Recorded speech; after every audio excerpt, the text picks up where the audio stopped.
Alô, nação do Mengão, esse é o Coluna do Fla Play. Chega de like, ajuda muito o nosso canal. Conteúdos exclusivos do Coluna pra você, narrações dos gols, trechos dos programas, opiniões e ampla cobertura. Se liga então, se inscreva, ativa o sininho e vamos juntos. Saudações rubro-negras. Vamos ao time então. Time provável do Fla, Fortaleza e Flamengo, 19 horas. A provável escalação. João, quer passar pra gente? Aí você já monta o teu time também.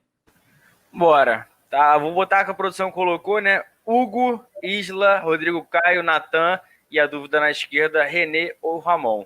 No meio campo tem a dúvida entre João Gomes e o Ilharão, Gerson, o quarteto lá da frente todo mundo já conhece, Everton Ribeiro, Arrascaeta, Pedro e Bruno Henrique. As dúvidas são ali, Rafa, eu deixaria o Gomes jogando, sairia com o Gomes, e na esquerda eu iria com o Ramon, mas eu acho que o Rogério Ceni não vai fazer isso de forma nenhuma, vai deixar o René jogando, até porque a produção pode mostrar, ele ficaria com o lado esquerdo todo da defesa, com os jogadores da base, e isso eu acho que ele ainda não vai fazer, ele ainda não tem confiança total para fazer isso, então por isso eu acho que vai ser o René, dependendo até o Arão também, porque é um jogo fora de casa, ele conhece o Fortaleza, mas é uma via de mão dupla, porque o Fortaleza, os jogadores também sabem como é que o Rogério Ceni gosta de trabalhar, as características do time do Rogério Ceni. Rafa? Sim, aí a galera pergunta, por que só Natan, Ramon, João Gomes têm os nomes escritos? É porque são rostos menos conhecidos, né, da galera, então, para quem tem dúvida ali, a gente coloca lá, a produção coloca brilhantemente os nomes. Kika, tu acompanha a relatoria do João, o que você faria nesse time aí? Concordo. A questão do João Gomes e do Ilharão, se o Ilharão, que está voltando de contusão, estiver fisicamente 100%, eu acho que ele deveria jogar. Eu ainda acho que o Arão precisa se firmar, não vem jogando muito bem, mas enfim, é um jogador que ainda tem um pouco de crédito comigo. O João Gomes está indo muito bem também. Seria ideal colocar o Arão de volta por um tempo, por exemplo, joga o primeiro tempo e põe o João Gomes no segundo tempo. E na esquerda, eu tenho quase certeza que o Ceni vai escalar o René. Quase certeza. Não vejo essa... na verdade, até me surpreendeu um pouco. Eu achei que o Rogério Ceni seria mais ousado nas escalações. Mas nessa lida com o jogador, que é uma coisa que requer muita observação, experiência, eu acho que ele optou por uma maneira mais conservadora, de ter os jogadores mais referências no elenco mais próximos, e aí passa por escalar os jogadores mais tradicionais, digamos assim, né? Então eu acho que ele deve ir com o René. Eu não vi nenhuma... Difícil ele armar uma surpresa nesse sentido. E na zaga tem que jogar o Natan, não tem jeito. Com um detalhe, o Túlio comentou, e a torcida do Flamengo tem que ter essa cautela. Nós vamos ver na zaga com o Natan e talvez até com o João Gomes jogando de volante, oscilações. São jogadores em formação. Naquele jogo contra o Internacional de Porto Alegre, por exemplo, que nós vimos apenas o erro do Isla e do Gustavo Henrique, o Natan jogou muito mal. Mas muito mal. Muito mal. O o Hugo Souza fez 2 ou 3 defesas de erros capitais na saída de bola do Natan, que passou desapercebido da torcida porque não foram gols. Então, a gente precisa ter muito cuidado, eu acho que tem que escalar, e a gente tem que ter cuidado para preservar o menino. Por quê? O jogo do São Paulo também, 4-1. É verdade. Porque, Atlético também. Pelo seguinte, é claro que a gente quer formar craques todos os anos, extraordinários todos os anos. Que a gente quer todo ano que tenha um Vinícius Júnior, um René saindo da base do Flamengo. Só que não é essa a verdade. A verdade é que a gente vai produzir um craque eventualmente e rotineiramente bons jogadores. Jogadores que vão ser utilizados no elenco esporadicamente, vão entrando aos poucos e que talvez se firme no time do Flamengo como jogador bom, não craque. E o jogador bom entra e sai, é vendido para um time menor, vai jogar no time médio da Europa. É essa a razão, não é só craque. E esses jogadores que não são craques, mas são bons, ainda assim precisam ser preservados pela torcida. A torcida do Flamengo é uma máquina de criar ídolo e destruir ídolo. Da mesma maneira, cria um gênio que não é gênio e que destrói um bom jogador que é bom jogador, que não precisava ser destruído. E eu vejo isso com o Natan, especialmente nessa reta final de campeonato. Um deslize desse menino num jogo capital o tritura. Tem que jogar? tem que jogar. O torcedor tem que ficar atento e cuidar da base, também tem que ser dessa maneira, né? Muito bem. Túlio, essa questão do volante você já falou, o Kika também já escalou, o Arão, o Flamengo só vai jogar daqui a 11 dias, né?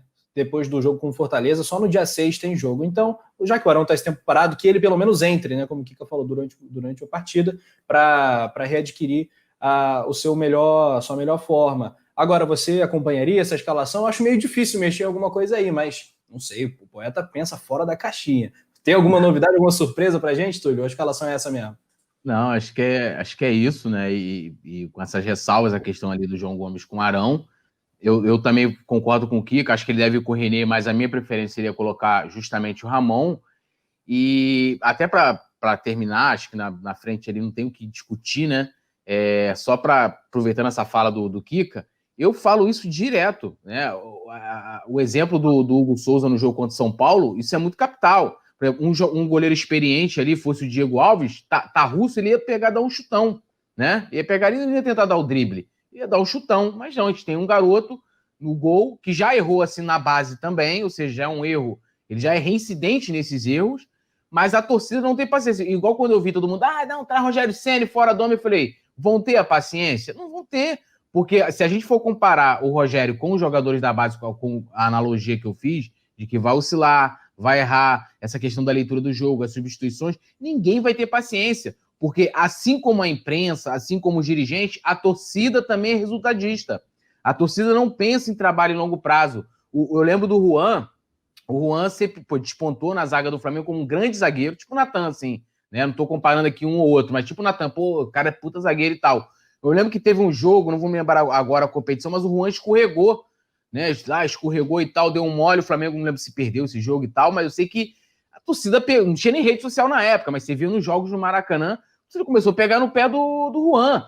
O Adriano começou, com 5 jogos de profissional, foi convocado para a seleção brasileira. A torcida pegava no pé do Adriano de uma forma absurda, né? Então, assim, não há essa paciência. Deveria ter, eu concordo muito com o que o Kika falou. Deveria ter, e ter com o Rogério Ceni também, né? Eu muitas vezes venho aqui e também faço essa crítica do Rogério, porque as pessoas muitas vezes colocam, mas o Rogério agora vai vir, vai dar certo e tal. Que a vinda do Domi só mostrou o seguinte, isso muito embora para boa parte da imprensa, não é qualquer um que treina qualquer time de futebol, independente das peças que tenha, né? A gente viu na Argentina, qual foi o técnico que conseguiu fazer o Messi jogar na Argentina? Nenhum. Eu nunca vi assim, tem um jogo que o Messi não tem, porque não consegue botar o cara para jogar no meio daquela galera. Então o Messi consegue jogar com Xavi, Iniesta, não sei o que. Até agora passa dificuldade, né? Apesar de se destacar e tal, não consegue. Ano passado, quantas vezes vocês ouviram? Não, mas o Vanderlei Luxemburgo faria isso aí no Flamengo, pô. Não, mas com Rafinha, com Felipe Luiz, com Gerson, qualquer um fazia. Não faz, filho. Não faz. Veio o Domi. Mas o cara cria... Eu lembro muito da empolgação, e eu tinha destacado aqui a Mari, que foi ferrenha crítica ao trabalho do Domi, destacou, né, isso também, de que, cara, olha, é arriscado, é uma aposta, e ninguém teve paciência. Com 5 jogos, 5 queriam demitir o Domi. Eu fui voz vencida aqui, gente, mas não é o momento e tal. É a mesma coisa eu penso do Ceni. Mas faço as críticas, né? Tem que se fazer as críticas, porque só através das críticas é que você vai olhar os erros. Eu posso estar equivocado em alguma coisa? Posso. Tranquilamente, ainda mais depois dos pós-jogos, que a gente, né, tá ali no fogo da emoção e tal, você tá, né, com sangue quente, porque você também tá ali torcendo, posso estar equivocado em alguma coisa, como eu já me equivoquei, às vezes, um posicionamento do jogador, de estar impedido ou não, mas ninguém tem essa paciência, né? Se o Natan, um exemplo, o Natan entra amanhã, né, se numa saída de bola ele erra, o Flamengo toma o gol e perde, o Natan, assim como o Neneca foi, Neneca passou a não... Neneca, pode mandar o Diego Alves embora, não precisa renovar, Neneca é o titular, não sei o que, Neneca errou contra o São Paulo, Neneca, coitado, virou, né, o Judas começou a ser achincalhado, não serve mais, volta pra base, não sei o que. A mesma coisa pode acontecer com qualquer um desses jogadores. Infelizmente, a nossa torcida tem esse grande poder, como o Kika falou, de alçar ídolo, né, a gente já teve Neguebas, né, alegria nas pernas. Quantos novos icos a torcida do Flamengo já não fez? Todo dia. Felipe Gabriel, Adrian. E se você que é mais velho, lembra o Zico?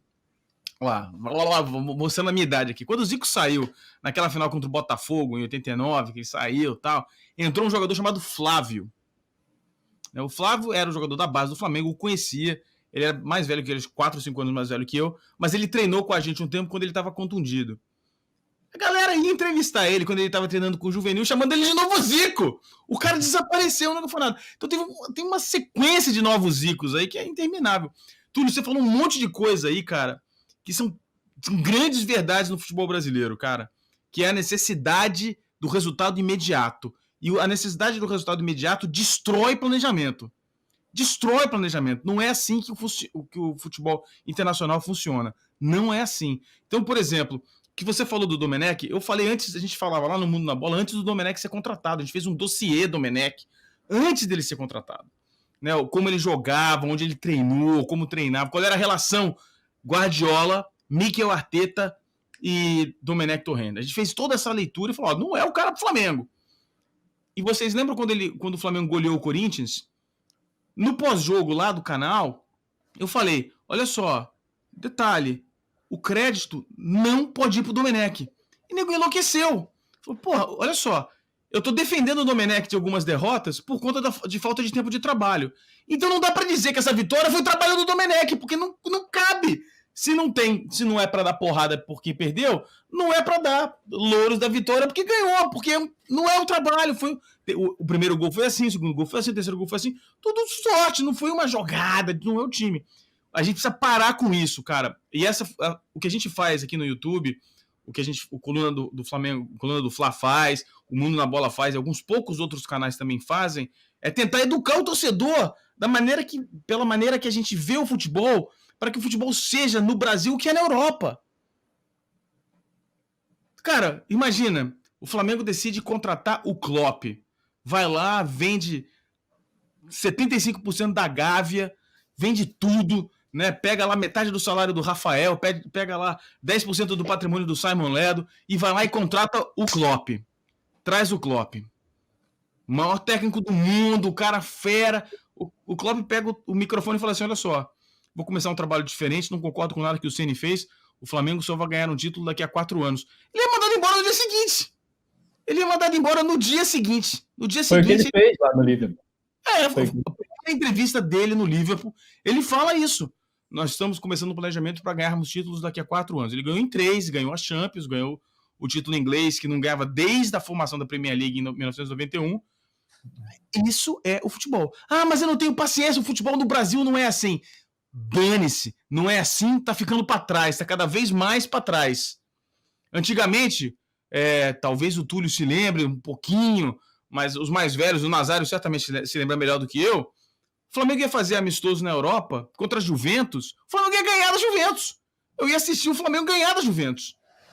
Entendeu? O Flamengo ia jogar contra o Ajax, o Flamengo ia atropelar o Ajax, o Flamengo ia atropelar todo mundo, ia assistir, o Flamengo ia atropelar. Ah, mas mudou o dinheiro, o diabo, claro. O Flamengo, o Valim falava isso. Com todas as críticas que a gente pode fazer pro Valim, etc., o Valim dizia uma coisa, disse para mim na confraria de 2018. O Flamengo é o único time no Brasil, possivelmente o único time da América do Sul que pode ser um super time fora da Europa. Sim. Para ser um super time fora da Europa, o Flamengo e a torcida do Flamengo tem que voltar a acreditar em planejamento. E planejamento não é o que vai acontecer no campeonato desse ano. Planejamento é o que vai acontecer no campeonato do ano que vem, não desse ano. Então, por isso a gente faz a pergunta. Eu não quero a demissão do Rogério, não acho que o Rogério tem que ser demitido. Eu quero que alguma entidade dentro do Flamengo pergunte ao Marcos Braz: o Rogério é o homem do planejamento para o ano que vem?